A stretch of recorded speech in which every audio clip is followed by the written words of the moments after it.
Hello and welcome to the fourth episode of the Creepy Froggy series, in which we are investigating burial grounds of various kinds. And in this episode we are going to visit a mental hospital burial ground. And the mental hospital can be seen here in the background. It's the Ulleråker mental hospital.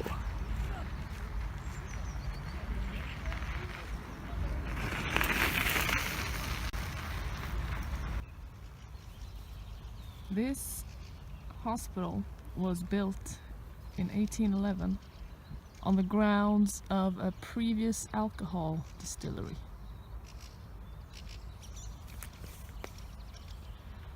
It was first an ordinary hospital, but in the 1860s it became a mental hospital, and later on also a home for chronically mentally ill, with space for up to 1,400 patients. Some famous people have been admitted to this mental hospital, Ulleråker. For example, the poet Gustaf Fröding, who was mentioned in the first episode about Uppsala Old Cemetery, where he is buried. So he is not buried in the cemetery that is connected with this mental hospital.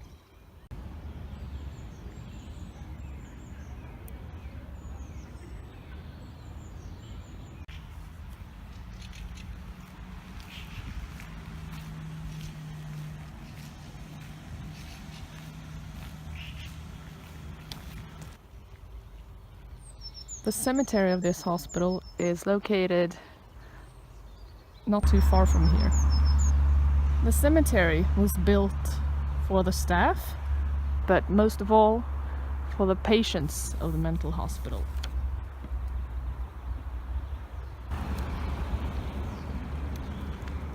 It was first in use in 1909, and the last person buried there so far was related to a member of staff, and she was buried in 2017. The last patient buried was buried in 1954. Now, the stone wall surrounding the cemetery was built both by staff and by patients.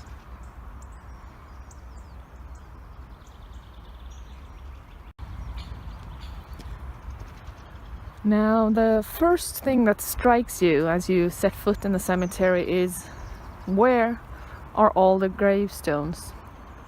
There are some 13 to 1400 people buried here, the great majority of them being patients of the mental hospital, but there's hardly any gravestones. Well, the answer to that is that most of the patients received simple wooden crosses on their graves, and those have rotted away a long time ago. All that is left of the patients above ground is said to be 9 or 12 gravestones.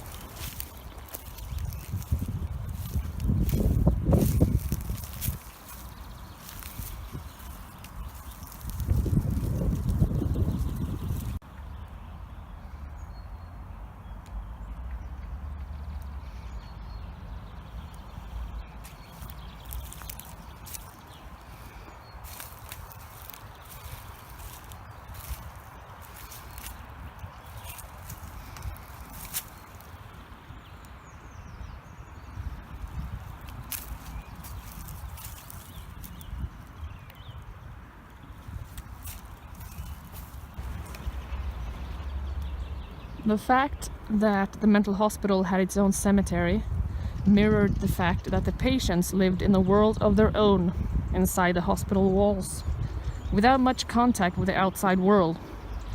The hospital became a sort of society, and it remained like that in death. The patients didn't have many, if any, visits from loved ones, and that includes their funerals. And the reason was that it was considered very shameful to have a relative with a mental illness. The cemetery was maintained by patients who even dug the graves. And usually during a funeral for a patient, The only ones present would be the vicar, staff members, and some of the other patients. Today, the cemetery is maintained by church staff. A patient that died was usually placed in a coffin built by the local carpenter, who had painted the coffin black using carbon black.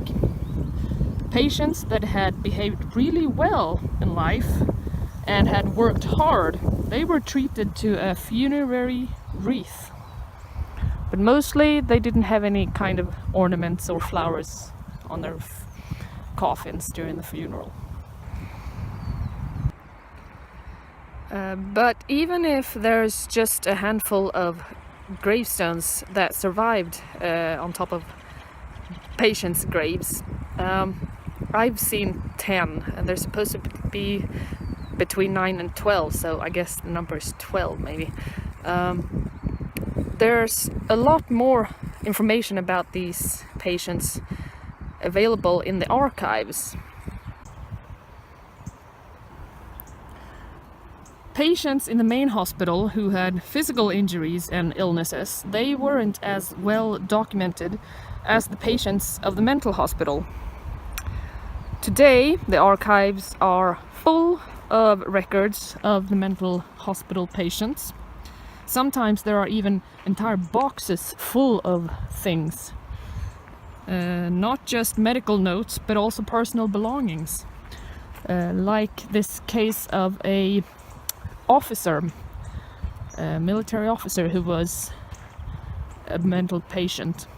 His box contained an invitation for a funeral, probably his grandfather's, and a speech for that funeral.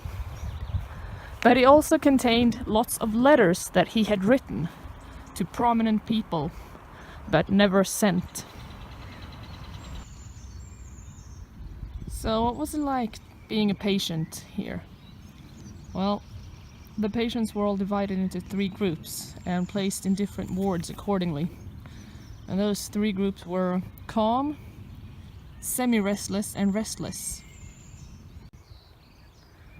Now, the word calm may indicate to you that the patients were not very ill, but you couldn't be more wrong.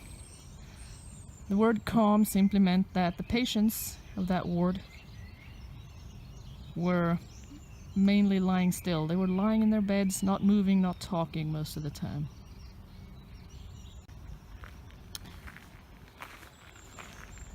And the treatment they got varied depending on what group they belonged to. But it's safe to assume that some of the treatments were anything but pleasant. Apparently, the C pavilion of the hospital building was the most feared one, and that's where patients were tied down and locked into small rooms. And the outside areas were all fenced in with barbed wire, preventing the patients from escaping. And this was the case as late as the 1970s. And the whole place was truly a world of its own, with its own bakery, laundry room, pharmacy, and other amenities.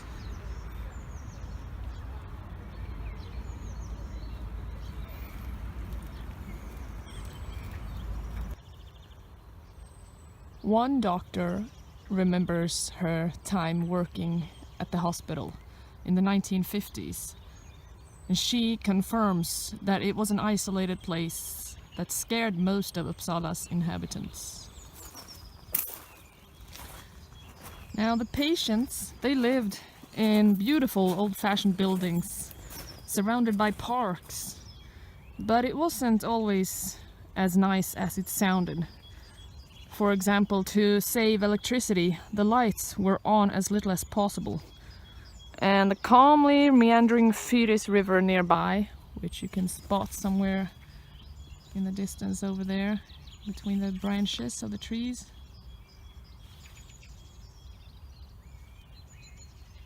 The river, it was a thing of beauty for some patients. but it inspired other patients to drown themselves.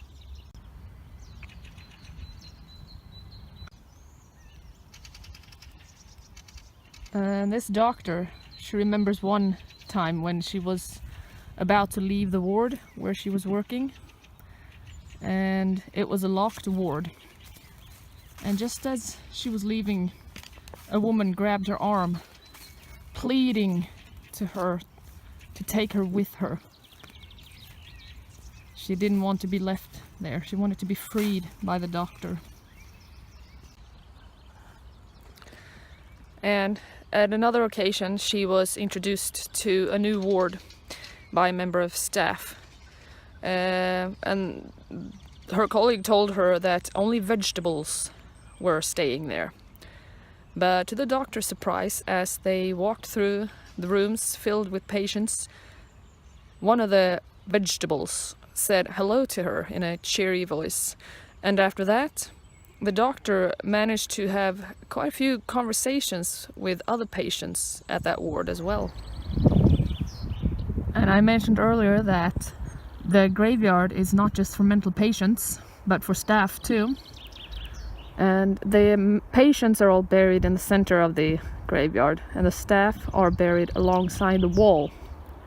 And that is very symbolic of the world of the mental hospital, and that even in death the staff are watching over the patients.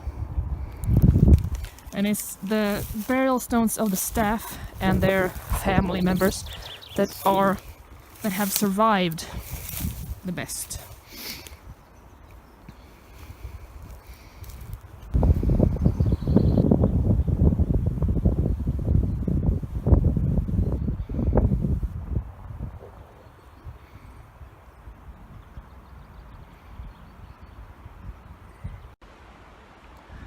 And now I will tell you a little bit about some of the people that are buried here.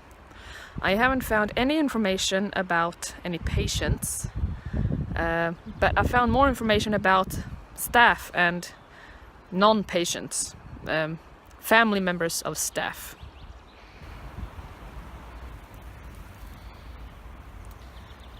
Torgny Bondestam, he was a person who worked as a city archivist in a town in western Sweden.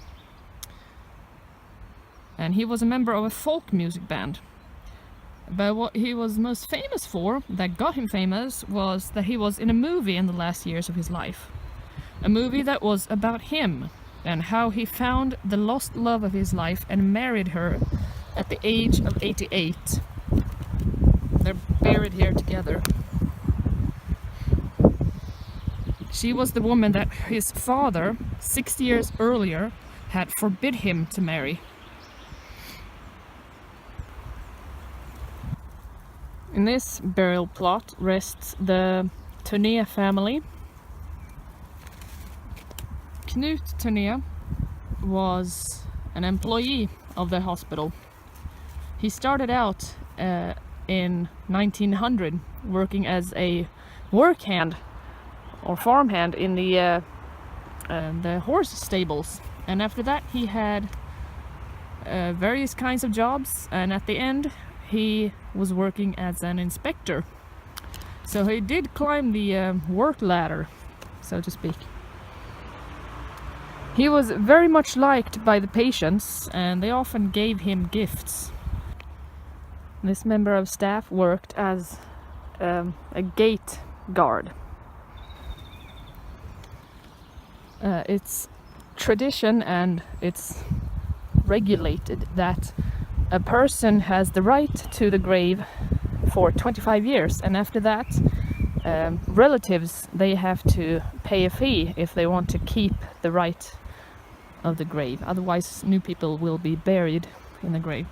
These two, they have eternal right to this resting ground. Hjalmar was a head physician at the hospital, and Gertrud, his wife, she was a nurse.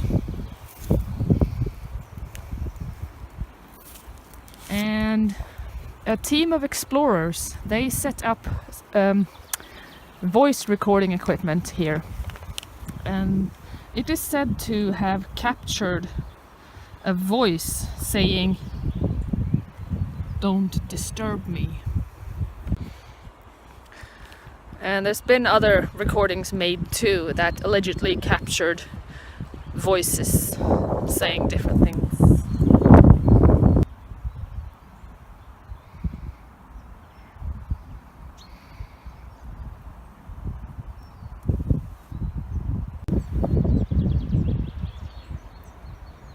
Now, some reports make it clear that some areas of the cemetery are prone to sudden change of atmosphere, like the atmosphere getting very creepy and uneasy.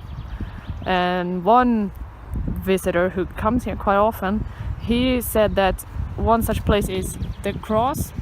The wooden cross has been erected in memory of the patients. He felt as he was being watched when he was there. And the same man reports that the circle of cypresses at the center of the cemetery has also been such a place. He once saw a floating face among the branches.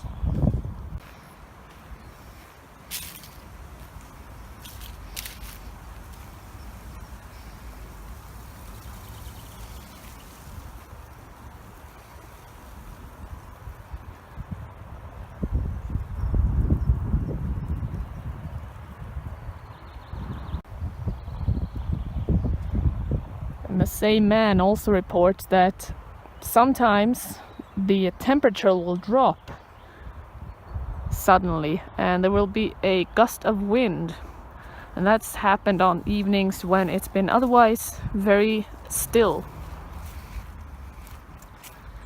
I hope you enjoyed this episode of the Creepy Froggy series, and tune in for the next one.